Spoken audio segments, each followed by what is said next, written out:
It was supposed to be a peaceful Sunday family dinner, the kind we had every month. My husband, Jake, had insisted we invite his mother, Marjorie, over for a meal at our house. Despite the tension that had built up over the years between us, I wanted to keep the peace for Jake's sake. We had been married for 5 years, and in that time, I had tried my best to build a good relationship with his mother. But Marjorie was a hard woman to please, and I often felt like I couldn't do anything right in her eyes.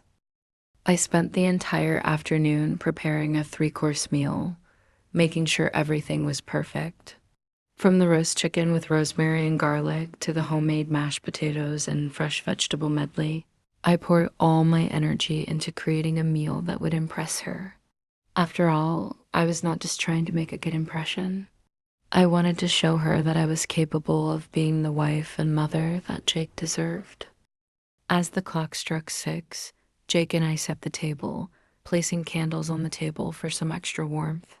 Our 8-year-old daughter, Lily, was excited. She loved these family dinners and was eager to show Grandma her latest art project. When the doorbell rang, I put on my best smile and opened the door, greeting Marjorie with a hug that felt colder than it should have.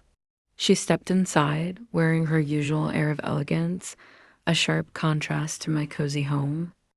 "Hello, dear," Marjorie said, giving me a quick once-over as she entered. She was dressed in a chic navy dress, her hair perfectly styled as always. She walked past me without a word, heading straight for the living room. Her silent judgment was something I had come to expect. "Dinner's almost ready," I said, trying to sound cheerful.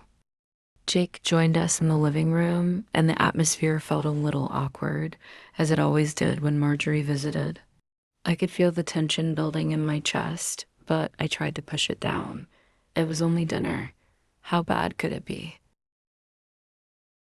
Once we all sat down to eat, I served the roast chicken with a flourish, hoping it would be well received. Marjorie picked up her fork, inspecting the food with a look of skepticism. My nerves were on edge, but I did my best to stay calm and enjoy the meal with my family. As we began to eat, Marjorie took a bite of the chicken, then paused. I noticed her frowning, her eyes narrowing as she chewed. I felt the pit in my stomach deepen. "Well," she began, "it's certainly well cooked." Her tone was as flat as a pancake, ... I forced a smile. "I'm glad you like it." She didn't seem convinced. "The chicken is a little dry. And the seasoning, it's just not quite there. You might want to try using a bit more salt next time." I blinked, taken aback by her bluntness.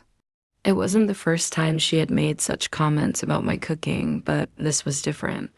She hadn't even tried to mask her criticism with politeness this time. Jake shifted in his seat, looking uncomfortable. "Mom, it's great, really. We appreciate all the effort." Marjorie didn't seem to notice or care.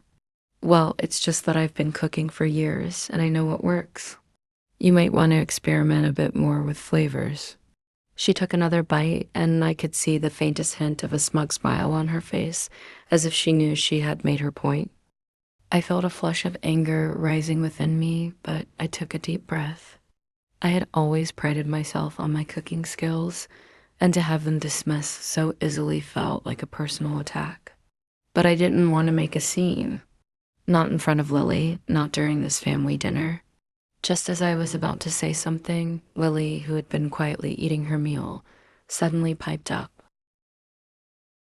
Lily looked up from her plate, her wide, innocent eyes meeting her grandmother's. She put down her fork, her little hands resting on the table, and said in her most serious voice, "Grandma, you're wrong." The words hung in the air. Jake and I froze, looking at our daughter in shock. Marjorie, too, seemed surprised by the interruption. She raised an eyebrow and gave Lily a curious look. "I don't think the chicken is dry," Lily continued, her voice firm for such a young child. "Mom worked really hard on it. I think it's perfect. It tastes just like love." There was a beat of silence. I almost choked on my water, but a small, proud smile tugged at the corners of my mouth.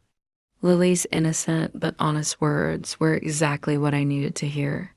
She had always been an empathetic and sweet child, but this was the first time I had seen her stand up for me so confidently. Marjorie's face reddened and she glanced at me, clearly taken aback. She had never been one to take criticism well, and the fact that an 8-year-old had called her out in front of everyone seemed to hit a nerve.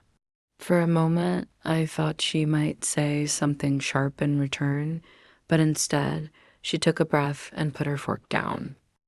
"Well," Marjorie said, her voice losing some of its earlier edge, "I suppose it's nice that you've found your own way to make things work." I nodded, my heart swelling with pride at Lily's bravery. "Thank you, sweetheart," I said, reaching across the table to squeeze her hand. Jake, still uncomfortable, let out a quiet chuckle. "Mom, maybe it's time we let the new generation lead in the kitchen, huh?" Marjorie didn't respond, and the conversation shifted to other topics. The dinner went on, but the atmosphere had changed. I couldn't help but notice the subtle shift in how Marjorie looked at me after that moment. For the first time, I felt like I had won, not with words, but with the simple truth and support of my daughter. After dinner, the conversation continued, and eventually, Marjorie seemed to lighten up. Maybe it was the embarrassment of being called out by an 8-year-old, or maybe she was finally seeing me as an equal. Either way, I knew that Lily had done something important for me. She had shown me that standing up for yourself doesn't always require confrontation. Sometimes it just takes someone speaking the truth. Later that evening, as we were cleaning up the kitchen, Jake came over to me and wrapped his arms around me, ... "I don't know what I would do without you, babe," he said, kissing me on the cheek. "You're an amazing cook and an even better mom." I smiled, feeling a warmth in my chest. "Thanks. I don't think I'll ever cook for my mom again, though." Jake laughed. "Fair enough. And Lily?" "Well, she's got your back. You raised her right." I chuckled softly. "I think she raised me right today." Later, when we were tucking Lily into bed, I knelt down beside her and kissed her goodnight. "Thank you for standing up for me at dinner," I said, brushing a lock of hair from her face. Lily smiled up at me, her eyes sparkling. "I don't like it when people are mean to you, Mom. I just wanted her to know the truth." The truth. It was simple, yet powerful, and Lily had taught me that sometimes the best way to handle criticism was with love and honesty. The dinner that day became a turning point in my relationship with Marjorie. She never again openly criticized my cooking, and while things between us never became overly warm, there was a newfound respect. The tension had eased, and I had my daughter to thank for that. In the end, I realized that standing up for yourself and being true to who you are doesn't always require an argument. Sometimes it just takes the courage to let someone else speak the truth for you. And in my case, that someone was my 8-year-old daughter, who showed me that love and honesty always triumph over criticism.